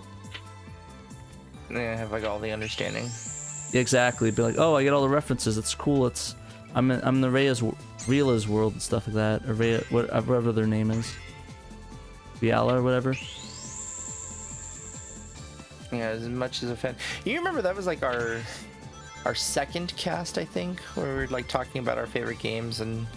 I thought that was no, we did the Neo Geo second, right? I think it was like the third one. Maybe it was the first one. We talked about a little bit about how much I like Christmas Nights, even though I really suck at the Nights games. Yeah, I think that's kind of me as well. I love the Nights games, and I'm garbage at it, but I love the visuals and I love the aesthetics of it. Also, man, I really should just forcibly lose this game so I can, because I think I have enough to beat this now. I just really like this pinball game. Hopefully people like it too.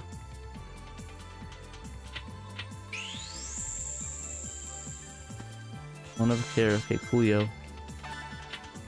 Alrighty. Yuji Naka says no. The pot-smoking FBI agents? Sorry, there's a really niche Beatles reference. Oh. Okay, I'm gonna try to... There we go. Pinball is the most thrilling game. Oof. Can be if your life depends on it. Yeah, I honestly, okay, I think I might just like tank it because I'm way too good for this. And I think I have enough. I think it's like 400 to get. I'm just gonna wait till I get 400, then I'll just purposely lose. I still know how to win this and like get back to the lobby because it's gonna put me down to the thing. I'll just dive. Oh, okay, I guess I'm in Ray's world now. Might as well do this. Realist world, whatever. I can't see the name. So hard to see the Zil cards. I'm addicted to the pinball, boys. Oh god, rip. Oh, we get to see Neptunians again, so I guess that's good.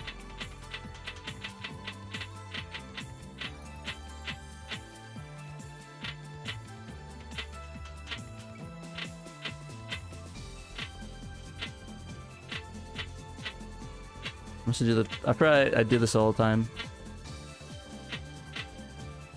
You like the bumpers, like synced up to the music. Yeah, this is definitely one of those games that I wish I had spent more time on. Oh, thank God. I don't want to go through that sewer again. Yeah, that's honestly what Sonic Adventure or Knights in general.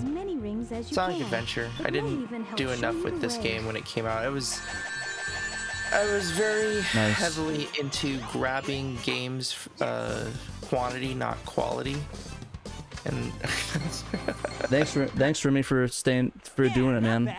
Staying for it. I really enjoyed doing this. Hopefully you liked it. I know it definitely had some detractors in the beginning, but like I think we got all the good people back in now. Some detractors. Yeah. Well, you saw the guy that kept saying like I suck. Actually, I wasn't paying to the chat. Oh. Not until later on we started like going into the whole Mario 3D versus traditional. Fair. They got blocked and banned pretty fast. The Detractors. Yeah, that's my band name. Oh no, you don't. Oh, jeez. You bringing a guitar when you get up here, or are you gonna use one of mine? I'll probably just use one of mine. My guitar's way out of tune, and I already have enough stuff I'm bringing in my luggage. I can't really bring a guitar up. I figured that worst case we just play Rock Band. Dude, I have such a good setup for that. Do you actually have like a drum kit, like an actual drum kit? Yes. Or just... Oh, hell I have yeah. the drum rocker What happened to that Oh, yeah. emerald we just had? from Ion, and I Nice. used a MIDI adapter I for guess Eggman's got one of them. one of What the other the ones say? Nintendo. Well, I guess it wasn't just That Nintendo, but the means Miracle his speed to pianos. R1, and Oh, wow. that's So not you good. can use that Come on Rock Sonic, we need to get busy. Jeez. And I've got like a Fender Strat body that was gutted and had like, I guess Harmonix had a bunch of these made, but it was just like converted into a Rock Band controller. So it's like you wear it like it's full size, heavy, actual wood. And then I ended up getting like the Squire Strat, like the real guitar that also was a MIDI controller for Rock Band. Mystic ruins. Oh yeah, no, I remember those. There was like the real guitars where it's an actual guitar body, but it has Rock Band stuff in it. Whatever. That was the Fender one, yeah. But then there's like one that they did, I think around Rock Band 3, where it's a real guitar, but the fretboard is plastic and has 100 some odd. Oh MIDI. yeah, that one. Yeah. So I've got one of those as well. In fact, like I was looking just to see if I could find Rock Band accessories that I didn't own. Did you know that they put out, like for Rock Band 2, they put out a fog machine? Oh yeah, I remember that. That looks so dumb. I was like, okay. I want one. I know it's dumb, but I want one. Such a nerd. Oh, dude, I just loved Rock Band. It was like, so I jumped on Guitar Hero, and I had this moment of clarity when I was losing at like medium level all the time. And I flipped it on to hard, and some of my actual like guitar playing crappy skills became, usable.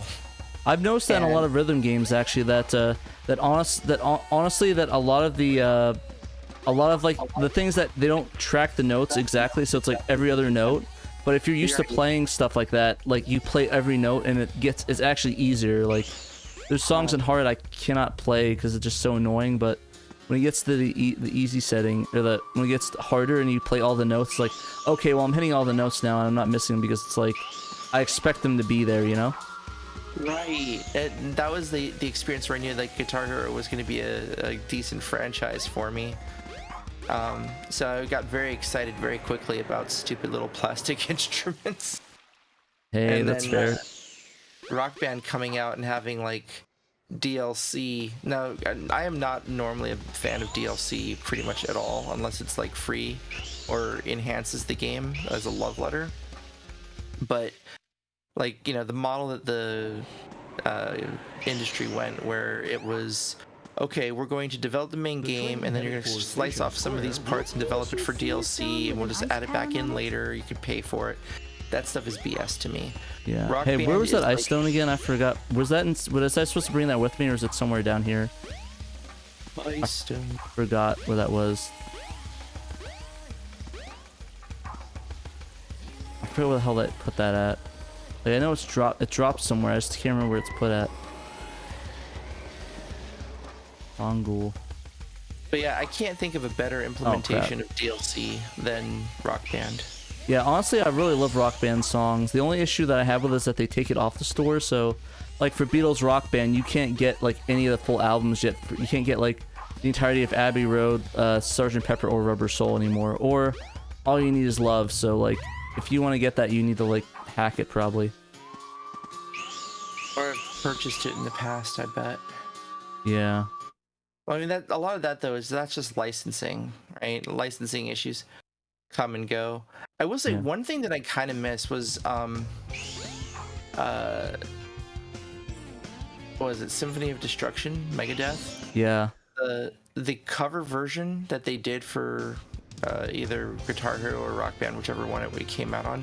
I thought it was a Hangar 18 they did. I thought it was Hangar 18, right? No, it was Symphony of Destruction. Oh. Was one of the like final songs. I think it was in one of the Guitar Hero games. Oh, that makes sense. But like I liked the cover version a lot, particularly the vocals in it, and I was kind of bummed when I couldn't find that version anymore. Yeah, like it's like I'm surprised I didn't have like a rip of it. Like, I actually did try to find something of that, but I could not find anything. I'm surprised even online they didn't have it. Same with Freeze Pop. I don't know if you were familiar. Oh, Brain Power, yeah, I love that song. That's like my favorite song in that game. Super Sprode. Now, the version of Super Sprode that's in Rock Band is not available anywhere else that I could find. It's only in Rock Band. Yeah, I definitely noticed a lot of that. Like, even like with the like certain versions of songs, like Uncontrollable Urge by Dio, that version has like a squeaky guitar in it. That's not in it's not online anywhere. That's not in the actual studio version. It's just in Rock Band, weirdly enough. But it sounds good. So those little bonus and benefits. And I remember like Chris Novoselic was talking about a Rock Band like 10. Oh yeah, the guy that the lead singer of Nickelback, right? I'm just joking. I'm just messing with you. You have no idea how much I'm like got my head tilted looking at your face on the stream, and I'm going, seriously? Like, well, no, I know. You just earned yourself another 2 months of Bonehead mania. Yeah, no, but no. What was he saying about that? I'm sorry. Chris Novoselic was impressed with Rock Band because it got people to actually go out and buy music again. You know, like people were buying songs. It was taking off, and that meant that, you know, musicians were able to get money, you know, through those, and it being an interactive format was you know, also pretty awesome to him as well. Yeah, honestly, I don't want to sound like oh, I only listen to music because of Rock Band, but I think Rock Band got me into sort of more music that I didn't expect to like. Like, I remember I listened to a lot of more Metallica, more Megadeth and stuff. Even like I like Green Day though too, but I really like with Green Day, Rock Band really turned me on to it as well.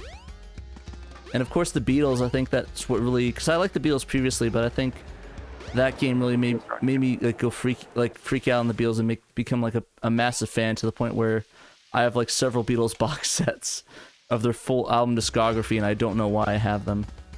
Oh, nice, dude. But yeah, I'm a huge Beatles fan.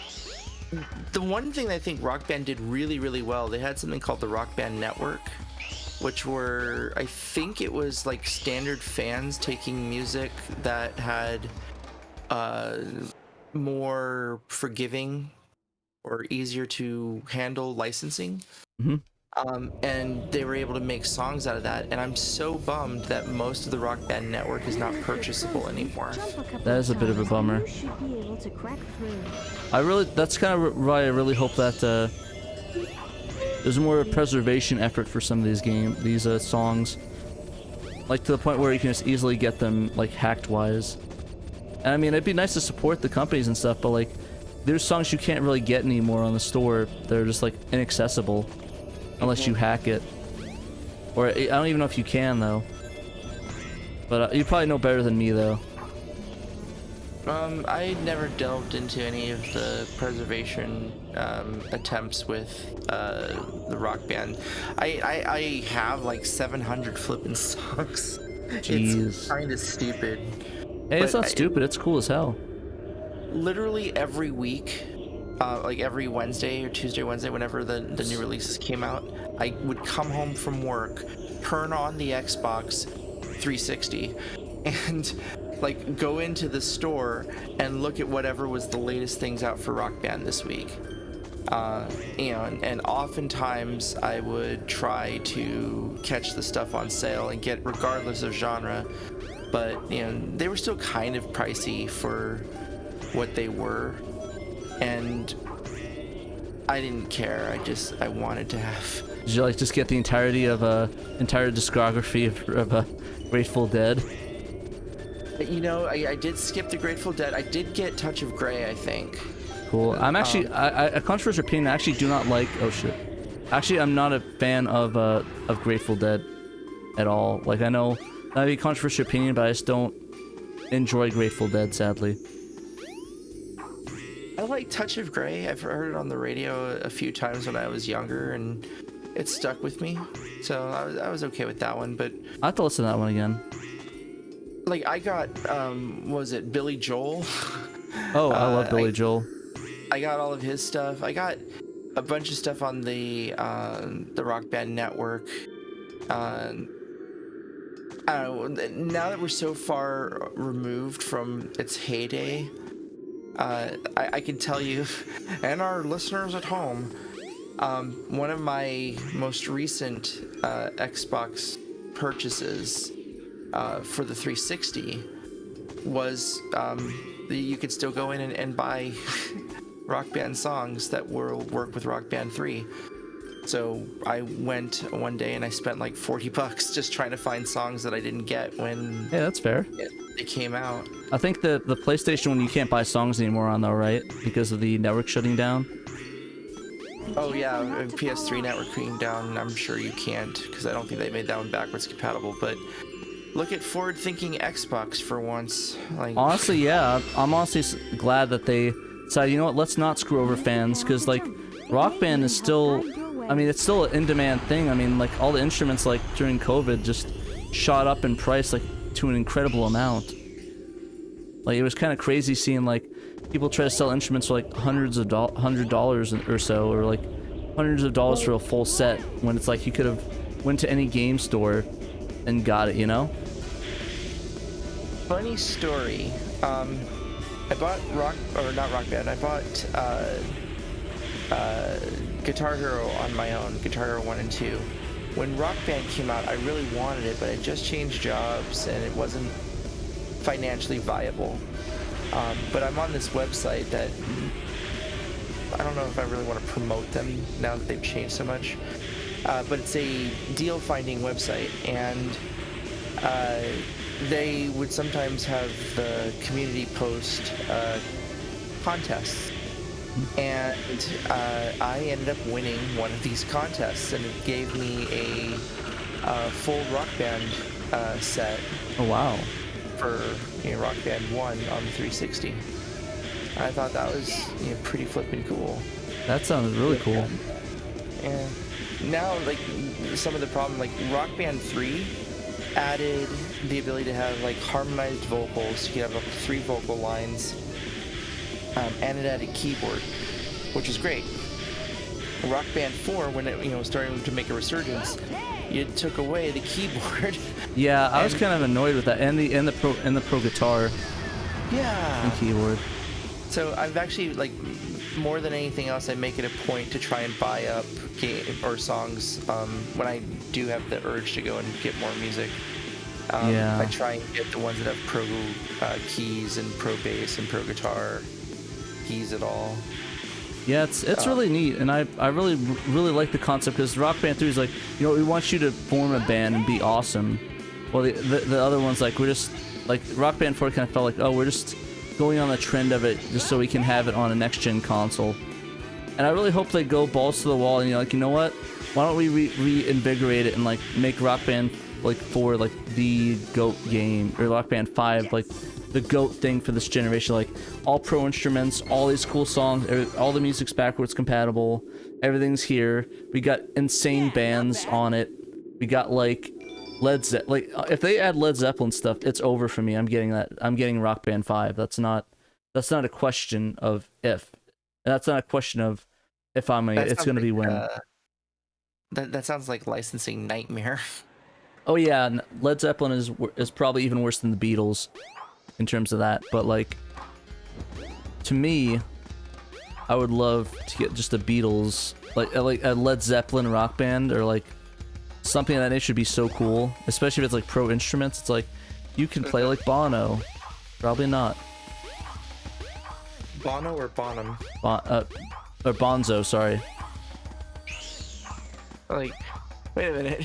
We're talking about Led Zeppelin, and then all of a sudden you bring up this lead singer of YouTube. Sorry, I meant Bonzo. My bad. I keep yeah. All right, so Shadow Mass really called it. Like, I don't advertise as much, and most people who know me know about like my interest in 90s alternative and like dark wave, you know, 80s Like industrial, stuff. like Trent Reznor shit. I do industrial. I do like I guess the latest has been metal covers of pop songs has been like kind of the itching to scratch, and then symphonic metal, but it's all mostly rock based. Yeah. However, I was a massive Michael Jackson fan when I mean, who wasn't? was It's a kid. MJ. Like, I mean, Well, I mean, like my fandom basically stopped around like after Dangerous and like right around I guess Scream. I But guess yeah, I like that he and Janet were doing a duet. that's but- really cool. I like Scream. That's one of my, honestly, that's like one of my underrated Michael songs. It's like, I really do like it. And that You whole, know, so many of his songs translate into metal really, really Go to the well. mystic ruins. You might Yeah. Very, very surprising. we have to but, fight Knuckles, I think. I'd love to see like a rock band where you're, you know, learning how to play like Slash's licks on "Give In to Me" or you know whatever other Michael Jackson songs. Especially, you know, like if you've got a song. Okay, I don't know if anyone else has heard this or seen this, but there's a YouTuber who has been acquiring the master tracks for Michael Jackson tunes. And he breaks them down, does his own mix. He can only do X amount of time for his agreement, you know, per segment of the song, so he doesn't get copyright strikes. But he is showing all of the different tracks that are involved in a singular song. And he did Smooth Criminal, I want to say like a month and a half ago. And there's stuff in that song that I could never hear that, you know, he was able to highlight on that. And I'm just going, oh my Oh, no. God, that is so cool. Yeah, no, I absolutely love breakdowns like that. Also, I just want to point out how this is my favorite Knuckles voice of all time, and every time something bad happens to me, I just say this in my head. Oh no. Oh no. Yeah, that's my favorite line. Such awful. But no, getting back to it, I do agree. I love Michael's stuff. I love the breakdown, just the cool music, and just how awesome some of that stuff is. And like I've always been a fan of Michael, and I was sad when he passed away. But you know, I definitely know there's also some tension with that, especially with recent documentaries about his personal life. But like, yeah, it kind of sucks, and it's hard, especially trying to separate the music from the person from the music. But you know, I think oh, sorry, go ahead. I think throughout time, though, it's always been a trend where we find out something messed up about Michael Jackson, then there's a semi quote-unquote boycott, and then they completely ignore it and just play Michael Jackson stuff again. Because it's Michael Jackson, it's like the most popular music of all time, but like it's just like very difficult sometimes, you know what I mean? Yeah, and I totally get it. I think that there's something to be said for being able to separate a person from the, you know, the stuff that they create. Like, my ex, one of my exes, was really big into Orson Scott Card because of the books that was written. But apparently the guy is a, you know, homophobic, transphobic a-hole. Similarly, so was Lovecraft, right? Like, there's a lot of cool lore that comes I think saying that about Lovecraft, saying that's it for Lovecraft, that's a nice thing to say, compared to what he's done.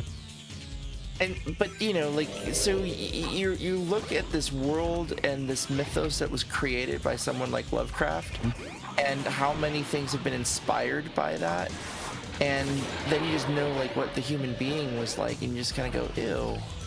Like I don't really want to, you know, promote or be a fan of someone who thinks that way or whatever. But like Cthulhu's cool. Exactly. I love games that, you know, utilize that madness. Like was it Sanity's Requiem, Eternal Darkness? Yeah. It was very Lovecraftian. There's a fantastic game so far. It was like the Infectious Madness of Dr. Decker or something like that. It's like a full motion video whodunit game, but it has very strong Lovecraftian themes in it, and I am digging this game so hard. Yeah, the thing about it is that it's interesting. You always see like Lovecraftian like themes or Lovecraftian this and that, but you never see like full-on remakes of his stuff. And I think that's probably one of the big reasons why, is because of the way it's supporting that person. So I think that's why a lot of the stuff like is Lovecraftian themed in nature. So they're not like giving into that sort of thing. You've seen like there was like a game about Cthulhu versus the world or something like that. It came out very recently. It's been a hot minute.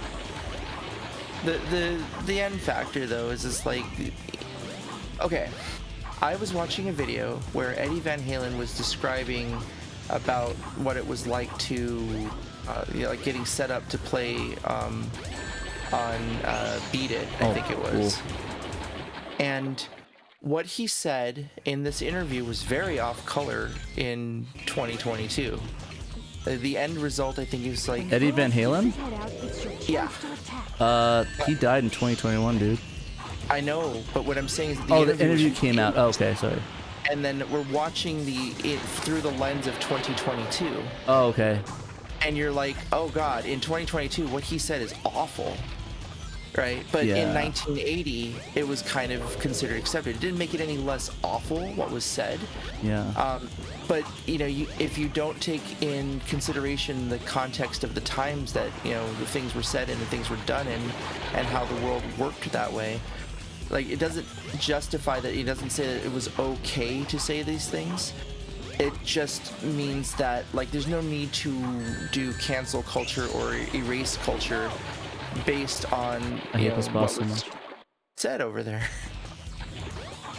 Yeah, I feel you. What he had said was like Van Halen apparently had some sort of deal where you couldn't do side projects or anything. So everyone who was a part of the band had to be part of the band, and so they were going to like not let him play on a guest or do a solo record or anything else like that. And his statement was something, and I'm paraphrasing because I don't remember exactly. Yeah. And I'm, like I said, somewhat quoting, but it was along the lines of like, no one's going to notice if I play on this Black Kids record. Yikes. Yeah. So in 2022, that's a yikes.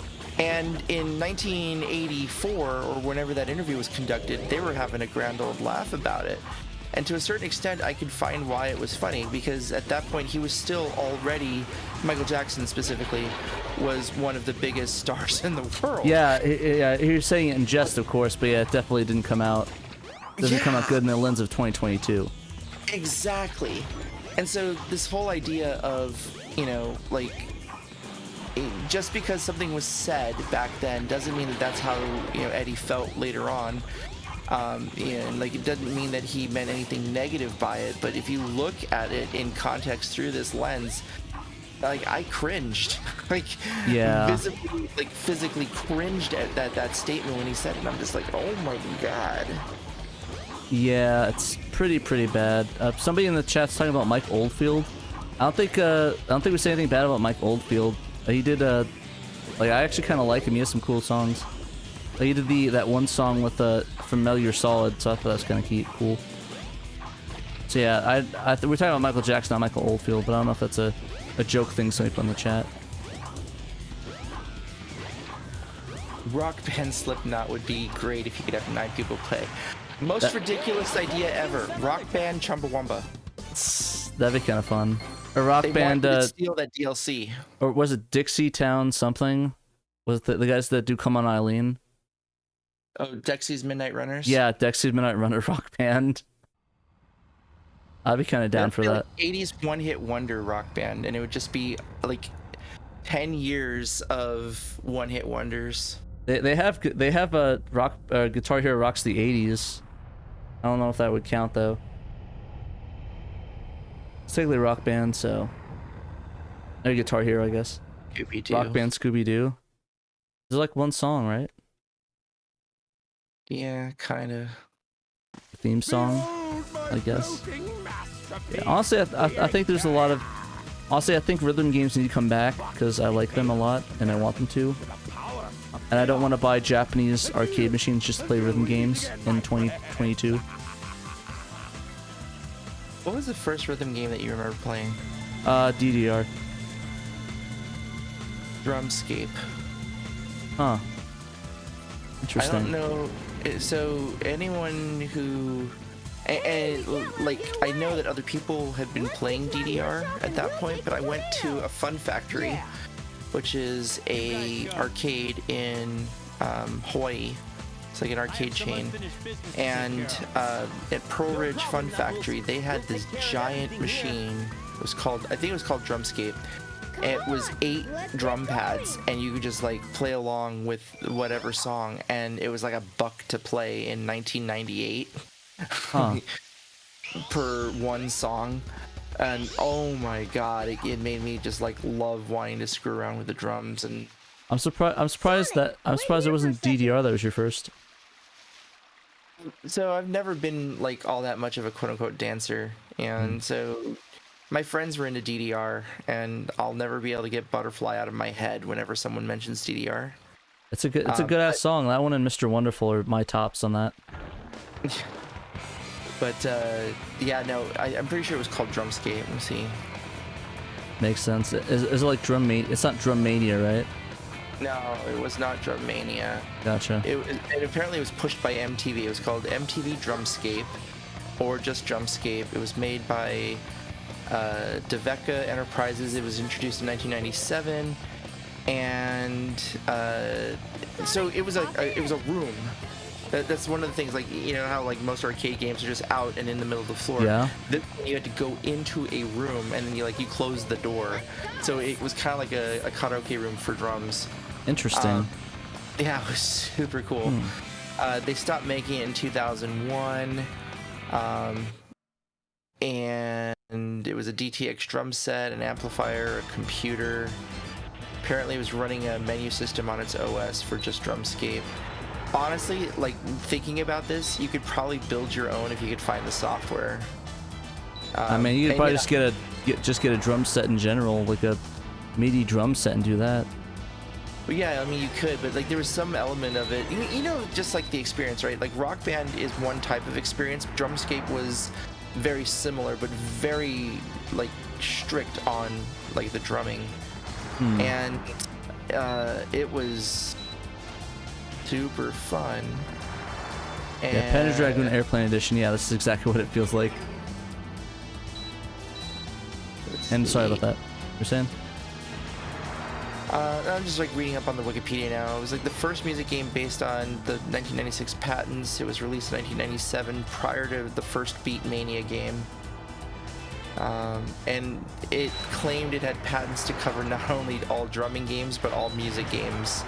Not limited to, including but not limited to Guitar Freaks, Guitar Hero, Rock Band, and Dance Dance Revolution. Jesus. Konami, Yeah. what is with you? This wasn't Konami. This is Deveka Enterprises. Oh, they're going after Konami. I thought you said it was the reverse, where Konami No. tried to. This company, Deveka Enterprises, claimed that its patents covered not only drumming games but all music games, and it included, like, so they were saying like, no, our patents, you're using them for Guitar Freaks, Guitar Hero, Rock Band, and Dance Dance Revolution. Wow, that's kind of dumb. Yeah. That is nuts. Although they never legally challenged anybody for it. Huh. I'm glad they didn't though. That would have sucked. Imagine the music landscape without any of those. Right? Might not get some of those good ones that we have. Slow Cold says, TraynoCo, you play Saturn Online yet? I did. I don't have the current setup yet. I have the old one, but I just haven't had the time to get the setup done, sadly. And I got so much catch up on all my Saturn stuff. It's gonna take me a while to get full back into the swing of things, but been moving slowly towards that.